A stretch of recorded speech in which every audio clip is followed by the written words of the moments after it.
Bugungi darsimizda biz kameradan qanaqa qilib maksimal kayfiyat chiqarishni ko'rib chiqamiz. Ya'ni ko'pchilik xato qiladi, kamera nastroykasini qanaqa qilib to'g'ri qilishni bilmaydi, to'g'ri sozlash. Kamera nastroykasini to'g'ri sozlamasangiz, siz post productionda ham ancha yutqizgan bo'lasiz, ya'ni post productionda qiynalasiz montaj jarayonida. Xo'p, kelinglar, bo'lmasam biz boshlaymiz. Birinchi bizga kamera qo'limizga tushganda biz birinchi qanaqa kayfiyatda syomka qilayotganimizni aniqlab olishimiz kerak, ya'ni 4K dami, HD dami. Xo'p, biz birinchi 4K ga sozlaymiz. Ya'ni biz hamma biladigan format, ya'ni 4K. House S 4K formatida sozlaymiz. Xo'p, keyingi ishimiz biz FPS ni to'g'ri sozlay olishimiz kerak bo'ladi.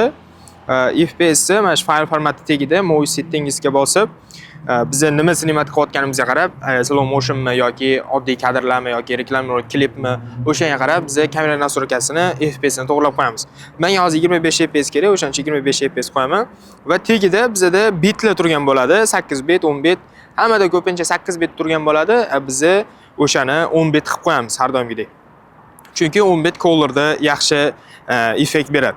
Xo'p, keyingi ishimiz bizda ekspozitsiya, ya'ni white balance bilan to'g'ri sozlab qo'yishimiz kerak bo'ladi. Ya'ni K bo'limi AVP turgan bo'ladi ko'pchilikda, ya'ni avto turgan bo'ladi. Biz o'shani K bo'limiga o'tib, o'shani 5600, 5700 normal holatga keltirib qo'yamiz. Keyingi ishimiz biz har doim S-log yoqib sinimat qilishimiz kerak, chunki professional bo'lmoqchi bo'lsangiz, har doim S-logda sinimat qiling.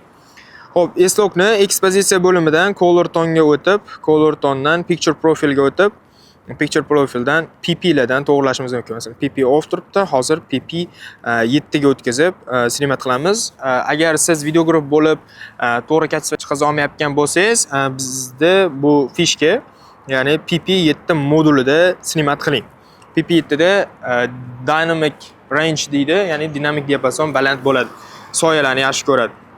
Xo'p, uni qanaqa nastroy qilishni hozir ko'rsataman. Xo'p, ketdi. PP7 ni ichiga bosamiz va black levelni -2 qilamiz. Ya'ni bu 0 turgan bo'ladi, buni -2 qilib qo'yamiz. Maksimal dinamik diapazonni ko'tarish uchun harakatdamiz hozir. Gammani S-log 3 qilib qo'yamiz. S-log 3 qilib, color mode ni S-gamut 3 sainga sozlaymiz. Va black gammaga kirib, range middle turgan bo'ladi. Range aytganimdek dynamic range dedim. Bu demak dinamik diapazonga aloqador narsa. Buni white ga o'tkazib qo'yamiz. O'shanda bizda bularni ko'pchilik bilmaydi. Dinamik diapazonimiz baland bo'ladi. PP7 ga sozladik. Keyingi nastroykamiz bizni S-logda o'tganimizda biz ranglarni yaxshi ko'ra olmaymiz. Ko'rayotganinglardek, hozir men bunaqani o'chirib qo'yaman. Mana S-log ko'rayotganimizda biz ranglarni to'liq ko'ra olmaymiz. O'shaning uchun biz Gamma Display Assist bor, Sony'ning o'zi chiqazgan. Ya'ni o'shani yoqib qo'yishimiz kerak. Bu bo'lim eng oxirgi papkada, ya'ni men bu anaqada turgan bo'ladi. Display Option'ga kirib, Gamma Display Assist'ni on qilib qo'yamiz va uni tagiga Gamma Display Assist'ni avto turibdi. Biz uni S-log 3 ta sinimat qilyapmiz. O'shaning uchun S-log 3 ga o'tkazib qo'yamiz. Va mana o'zingizlar ko'ryapsizlar, ranglarni xuddi standart olayotganingizdek qilib beradi. Xo'p, endi biz eng kerakli narsalar ISO shutter diafragmaga e'tibor beramiz. Ya'ni bizda hamma nastroykalar qilindi kamera tomonidan, endi biz kadrga qarab ISO shutter diafragmani to'g'rilaymiz. Mana ko'ryapsizlar, bizda obyekt turibdi va bu obyektga biz to'g'rilab ISO shutter diafragmani to'g'rilashimiz kerak. Xo'p, ISO har doim maksimal minimumda turish kerak. Ya'ni masalan 160 bizda minimum ekan, S-log bo'lgani uchun minimum 160 bo'ladi.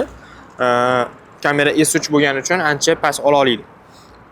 Maksimum ISO ni tushirdik va diafragmani maksimum qaytardik.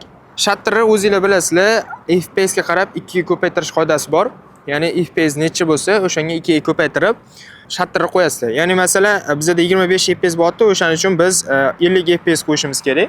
Birinchi darsda aytganimda, agar eshitgan bo'lsanglar, birinchi darsda agar mabodo sizlarda ko'chada sinimat qilayotgan bo'lsanglar, hech nimalar bo'lmasa, ya'ni na отражательlar bor, na endi filtrlar bor, hech bo'linglar yo'q. O'shaning uchun biz majbur shutterni ko'paytiramiz deganmiz.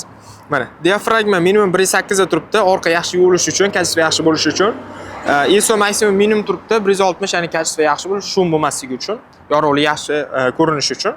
Va shutter qoidasi bo'yicha 2 ga ko'paytirilgan, 25 FPS 2 ga ko'paytirilib 50 qo'yildi.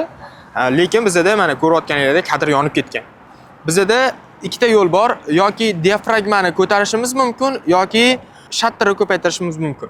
Men ikkalasini olganda shatterni ko'paytiraman har doim, chunki diafragma har doim orqani yuvadi va chiroyli kontentka beradi. Lekin ko'pchilik shatterni ko'paytirish shart emas, endi filtr qo'yish kerak deydi, lekin bizda na endi filtr bor, na отражатель bor, na yoritish uchun nimadirlarimiz bor. Hech balamiz yo'q. O'shaning uchun biz majbur shatterni ko'paytiramiz. Shatterning vazifasi o'zi surkalashga yordam beradi, ya'ni FPS-ni 2 ga ko'paytirib qo'ysanglar, ancha realniroq ko'rinadi odamga. Xo'p. Shatterni mana ko'paytiryapman va odamga kerakli darajada obyektga qarab 200 qildim. Maslahatim, sizlarga maslahatim, ko'zinglarni yorug'likka nisbatan anaqasini kuchaytiringlar. Ya'ni ko'rganinglarda bu ko'rsatkichlar balki aldashi mumkin. Chunki S-Logda eminni ko'pincha S-Logda bu narsa juda ko'p aldaydi. Hozir masalan ko'rsatib beraman sizlarga. Masalan, ko'rsatkichlarimiz +2 ko'rsatyapti, ya'ni yorug' deb ko'rsatyapti. Men o'shani 0 darajasiga olib kelaman va o'zingizlar ko'rasizlar. Mana 0 ga olib keldim. To'g'ri, orqa fonni yaxshi qildi, lekin yuz qorayib ketdi. O'shaning uchun biz bu narsaga qara olmaymiz. Biz endi 200 qilamiz va orqa fon to'g'ri, ozgina yorishdi, lekin biz yuzni yorug' qilishimiz uchun biz majburmiz o'sha narsani qilishga. Bu formulani faqat kerakli texnikalaring bo'lmaganda ishlatinglar. Ya'ni agar sizlarda endi filtr yoki yorug'likni to'suvchi, yorug'likni ko'paytiruvchi texnikalar bo'ladigan bo'lsa, sizlar professional, ya'ni FPS 2 ga ko'paytirilgan qoidasi bo'yicha olinglar. Shatterni 2 ga ko'paytirasizlar FPS ga. Chunki bu professional, ya'ni surkalashi yaxshi, realni ko'rsatib beradi. Xo'p, kamera nastroykalarini men o'rgatgan instrumentlar bilan siz maksimal darajada kasb chiqaza olasiz. Bugungi darsimiz kamera nastroykalari bo'yicha bo'ldi. Rahmat sizlarga, hammaga sog' bo'linglar.